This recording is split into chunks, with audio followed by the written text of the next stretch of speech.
This video is about Always by Your Side. This is a Ralph Towner tune that I've been really charmed by over the past couple weeks. I shared a video of me just playing through it more or less exactly as Ralph Towner plays it.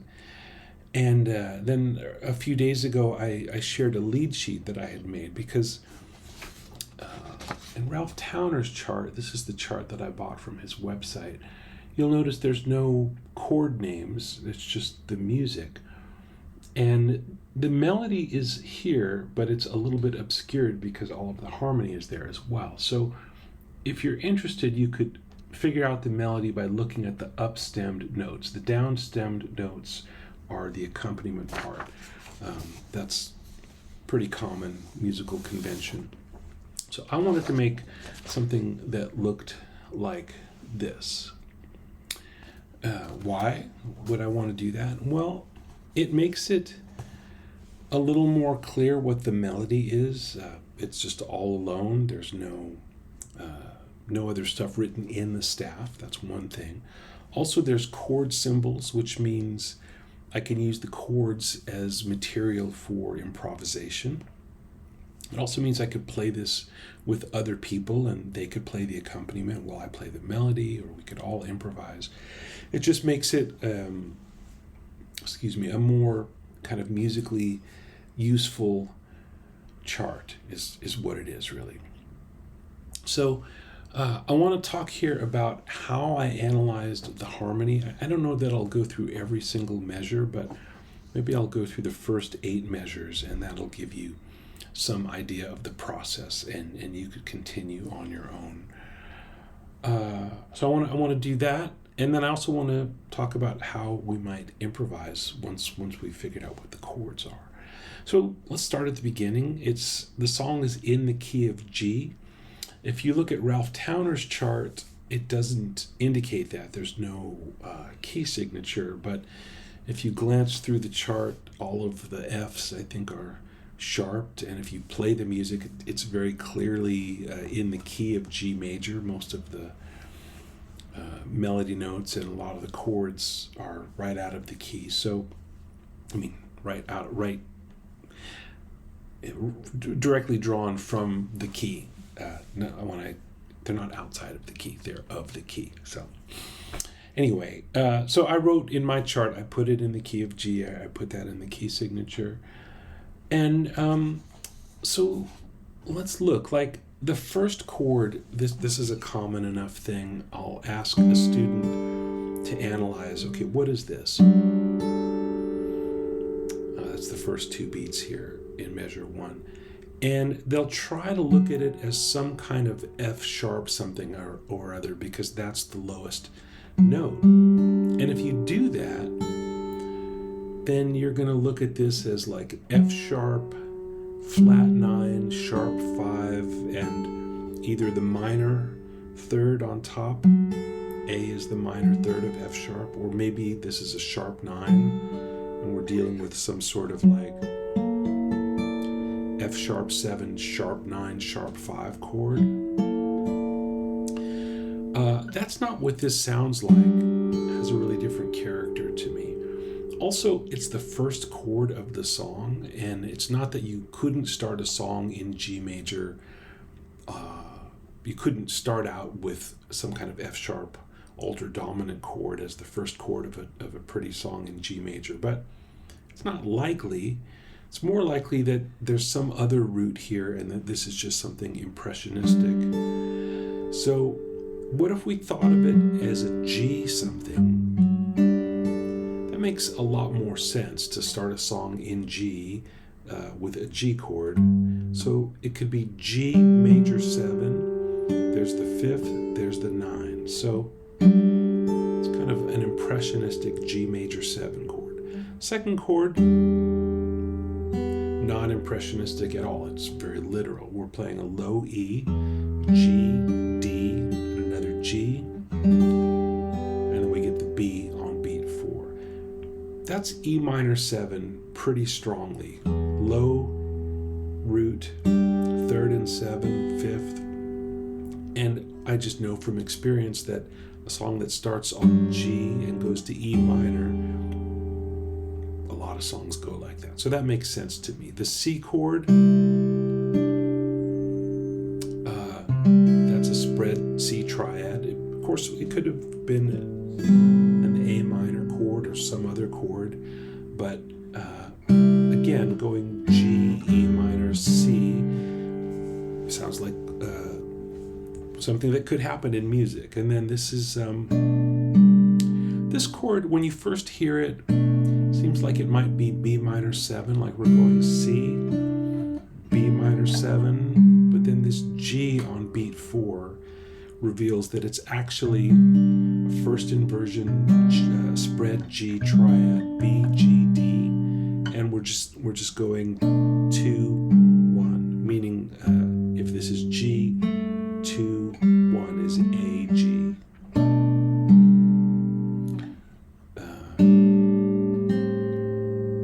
A minor 7 is kind of hard to see that as anything but that. This chord, again, you might think, well, it must be some sort of F sharp because we've got this low F sharp. But since we're going to a G, and the chord before is A minor 7, I've seen lots of songs that go A minor 7, D or D7 to G. That's just a 2-5-1 in G, but with very beautiful particular voicings.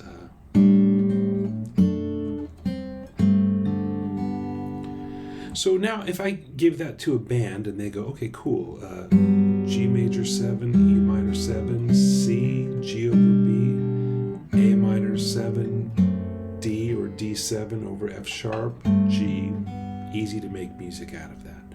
Let's do 4 more bars and see what we discover. So next move is this. Again, that's pretty obviously E minor 7.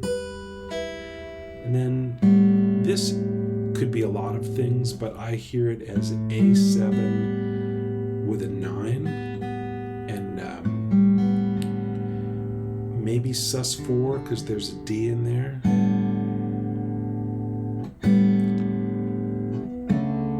And then the D would go down to C sharp, so that's just plain old A7 or A9 or A9 over C sharp.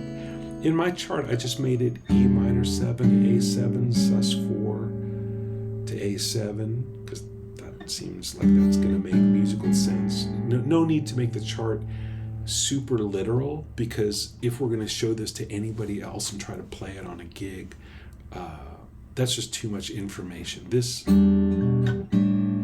cool, and the bass player might go to C sharp anyway.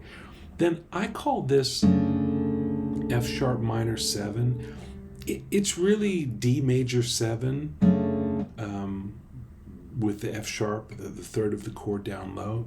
So D, F sharp, A, C sharp. So it's really D major 7, but I called it F sharp minor 7 because I liked this root motion. So E, A, F sharp, B.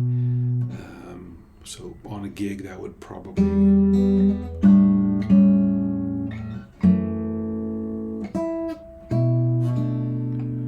but if you wanted to call that D major 7 over F sharp, you could. And then this seems pretty clearly like C major 7. What happens on beat 2 is really just passing.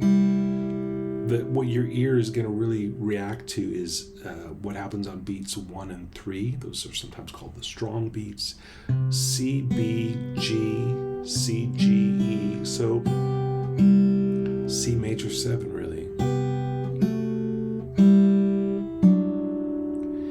Then this was just a wild guess. So that would be C, E7 sharp 5, A minor 7,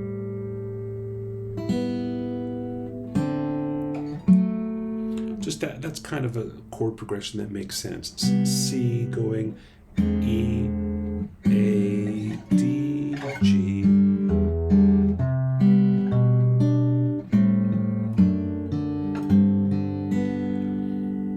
Measure 13. So C, A over C sharp, D sus. Again, that just makes musical sense. There's other things that you could name these chords.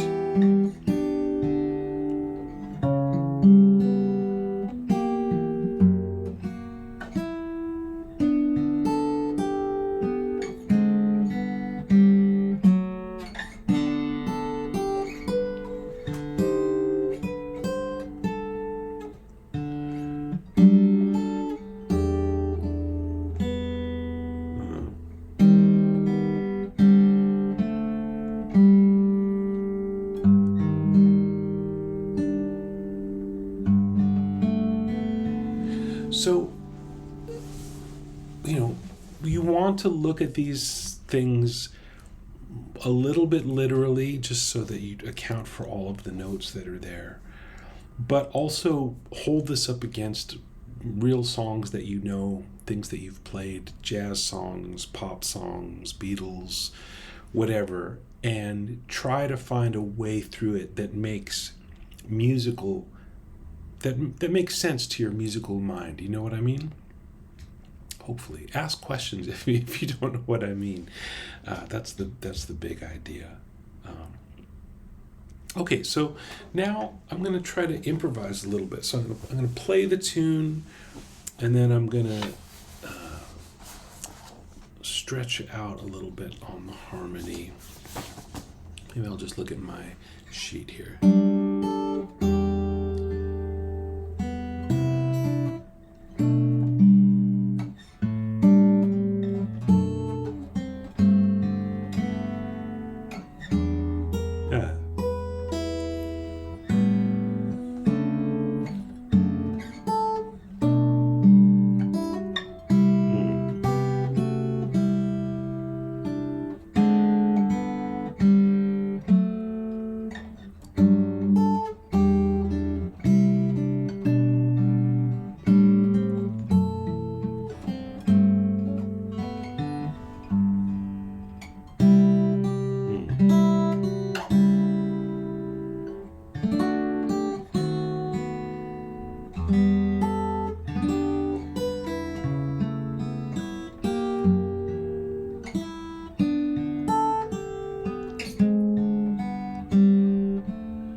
instead of playing the whole tune, I'm starting here at measure 9, so I'm skipping the first 8 bars.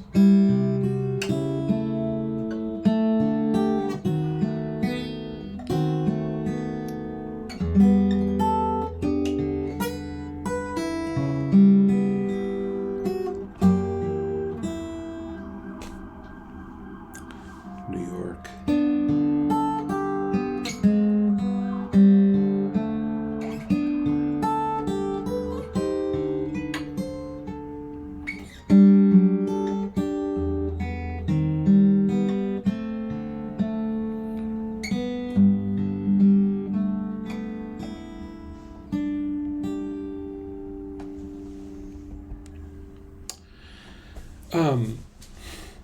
Yeah, rough around the edges, rough in the middle, just rough all around. I could stand to do a lot more polish on this, but I hope you get the idea. I'm just checking to make sure it's still rolling. Yeah, it's still rolling. I want to talk more about how you could improvise on chords, but I know these videos sometimes get deep into the weeds of things, and maybe I talk about stuff that is not the stuff you want me to talk about, and I don't talk about the stuff that you do want me to talk about. So I'm going to stop here and leave it to you to ask some questions. I hope that you will. And I'd like to bounce this tune around a little bit more. Maybe I'll make one more video answering any questions that you all have. It's a beautiful piece of music. I hope that you'll learn it. I hope you'll learn it better than I have. I need to brush up on it. I hope it inspires you to listen to more of Ralph Towner's music. I think he's an incredible guitarist, and I don't hear his name come up nearly as much as I think it ought to. He's a really important artist, and has been for decades. I also hope it will inspire you to write your own pieces. This is a really simple, straightforward, almost kind of a lullaby. The way that he plays it, it moves with more energy.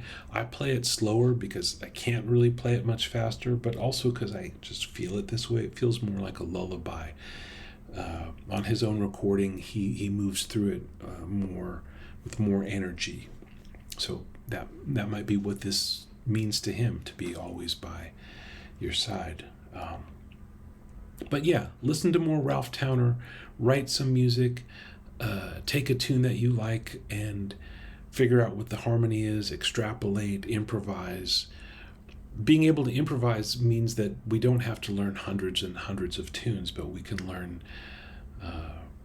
just a handful of tunes that we like a lot, and that could get us through an hour set if we were playing live or recording, because we can play stuff that's beyond what's on the page. That's, I think, the big idea, although some of you might be mostly interested in just thoroughly composed pieces, and that's cool too.